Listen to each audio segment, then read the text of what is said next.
Hello everybody, how are you? I am Naresh and your teacher here and will be teaching you a different question and their answers. So I welcome you on classtheta.com where we'll be discussing questions. So let's get on the question. So our today question is, you own a retail clothing store.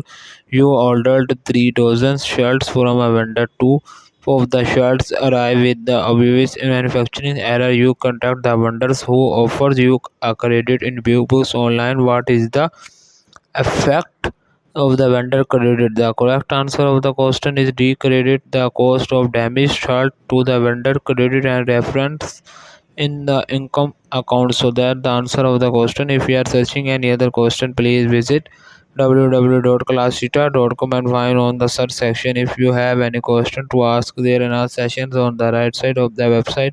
Fill the form and will be answering you as soon as I can. Thank you for watching this video. Please do not forget to like, share, subscribe our channel. Until next question, bye bye.